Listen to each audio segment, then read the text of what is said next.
Di atas langit masih ada langit. Kalau budgetnya mepet, BPJS jangan ke langit. Kadensa 4 adalah jawaban untuk kalian. Biar gak panjang lebar, bumper dulu.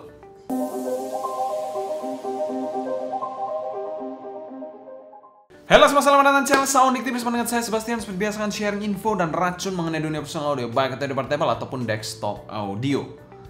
Berbicara soal leisure, siapa sih yang nggak tahu? Beson tahu tuh bos, si merek apa itu? Aduh mama sayang, lu son tahu ini brand kok ada? Oke, sedikit historik. Leisure sendiri sudah berdiri sejak tahun 2016 dan didirikan oleh para audiophile yang sudah berpengalaman di bidangnya. Lanjut kita ke inner monitornya. Ini adalah Kadensa 4. Yes, dari namanya sendiri sudah mempresentasikan jumlah dari drivernya, di mana inner monitor ini menggunakan 1 dynamic driver dan 3 balance armatur yang merupakan hybrid lineup dari Leisure. Untuk kabelnya sendiri tentu saja kalian gak usah pusing-pusing, sudah detachable 0,78 dual pin yang detachable dan bisa dipakai secara universal dimanapun. Selain itu juga jacknya modular. Kalian punya DAP apa? Astel and Kern mungkin, atau yang hanya ada 35. Di inner monitor satu ini sudah provide hal tersebut. Jadi jacknya modular, ada 25, 35, dan 4,4 tersedia di dalam paket penjualannya. Jadi lengkap banget lah. Dan kita mau thanks berat untuk Leisure sebagai sponsor video review kali ini. Link pembelian saya taruh di kolom deskripsi di bawah ya. Dan 100% review ini adalah opini pribadi saya. Selanjutnya kita bahas packaging dari inner monitor satu ini. Untuk packagingnya pernah kita bahas sensasi lengkapnya di video terpisah, kalian bisa cek aja di link di atas ya. Dimana packagingnya ini cukup menarik, ada 6 pasang air tips di paket penjualannya. Selain itu juga ada inner monitor, kabel, lalu buku-buku, dan juga ada case seperti ini, case pomade plastik seperti ini. Tapi ya ini cukup oke lah untuk sebuah inner monitor. Dan juga jacknya ini modular, itu yang keren banget karena jacknya modular, nggak tanggung-tanggung. Biasa jack modular tanggung-tanggung itu hanya memberikan 35 dan 44. Ini juga ada 25-nya, jadi ada 3 jack modular yang bisa kalian pilih di inner monitor satu ini. Untuk sensasi unboxingnya juga cukup berkesan di inner monitor satu ini. Walaupun packagingnya kelihatan kecil gini, tapi ini packaging yang padat dan berisi. Jadi bukan packaging yang besar banget terus isinya cuma case yang besar gitu sama inner monitor sama air tips yang pelit. Nggak gitu juga mainnya ya Ferguso ya. Jadi ini memang packaging yang padat dan lengkap. Sama seperti mungkin kalau kalian tahu S15 juga packagingnya seperti ini.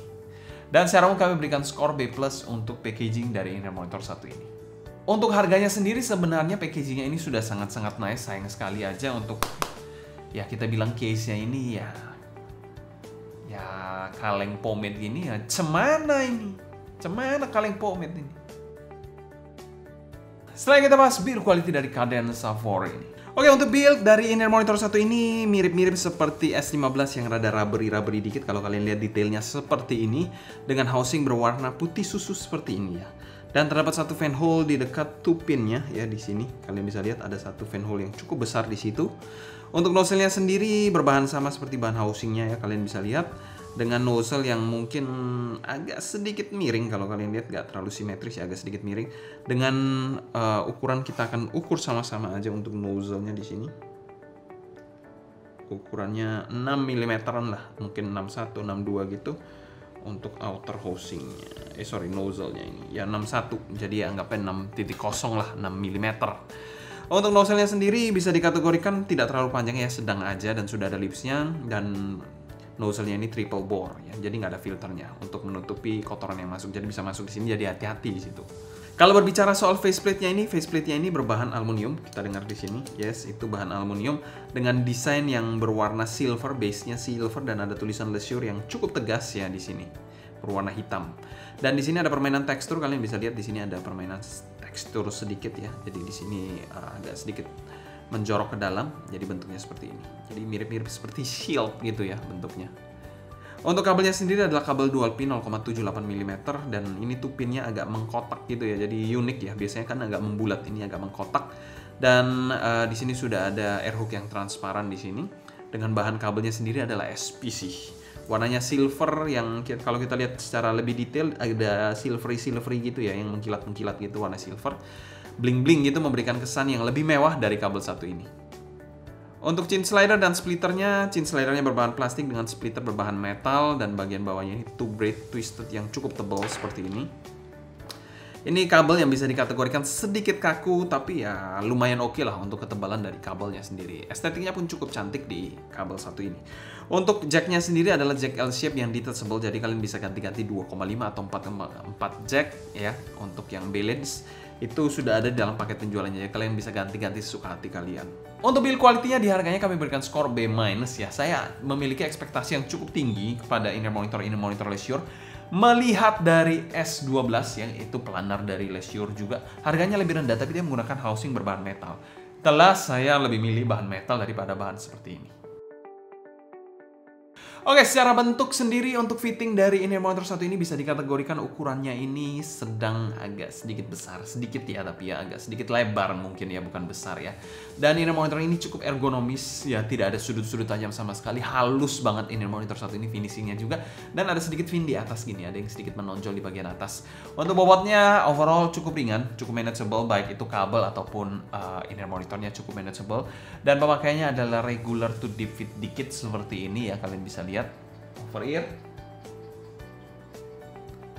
Dan untuk kekedapan dan grip digoyang-goyang gini pun tidak terkesan loose sama sekali. Sit tight telinga kalian karena memang pemakaiannya tipe yang rada-rada snug pemakaian dari inner monitor satu ini.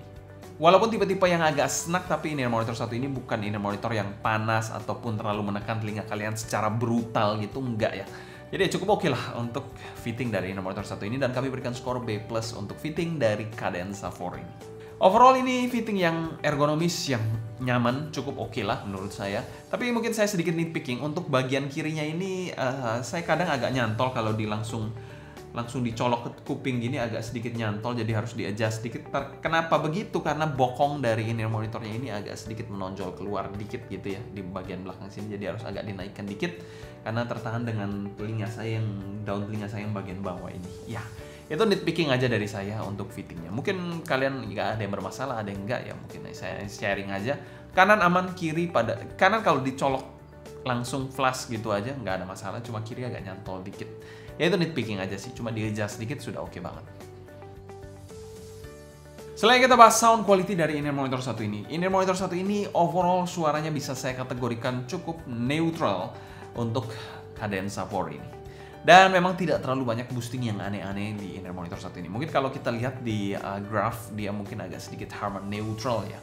Jadi memang target ke Harman lah. Dan untuk di drive inner monitor satu ini saya sarankan kalau bisa dongle ataupun DAP akan jauh lebih baik dibandingkan smartphone. Smartphone sebenarnya bisa, tapi suaranya agak lempeng-lempeng gimana gitu. Oke, untuk disclaimer sedikit, selera inner monitor saya yang paling saya suka adalah neutral warm. Untuk pertimbangan aja untuk kalian. Oke, untuk kategori bassnya sendiri bisa dikategorikan bass yang cukup netral, lebih main ke sub bass. Untuk teksturnya cukup baik untuk kelas bass dynamic driver, walaupun sedikit kurang nampol aja.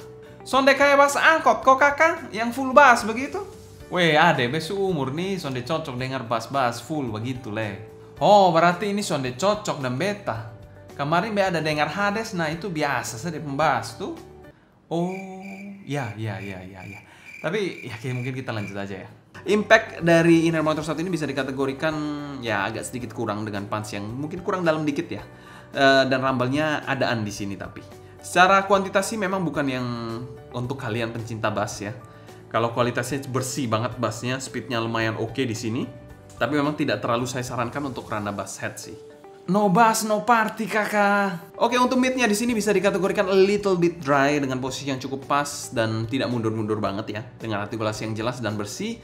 Tidak banyak micin aneh-aneh pada male vokalnya juga. Dimana kalau bicara soal female-nya terkesan cukup dry juga walaupun sedikit lebih lively. Walaupun gitu masih tetap rapi dan tidak agresif suaranya di inner monitor satu ini. Shouting-nya pun masih cukup aman di inner monitor satu ini. Jadi kalian yang memang kupingnya nggak suka karet 2 ya masih cocok-cocok aja sih.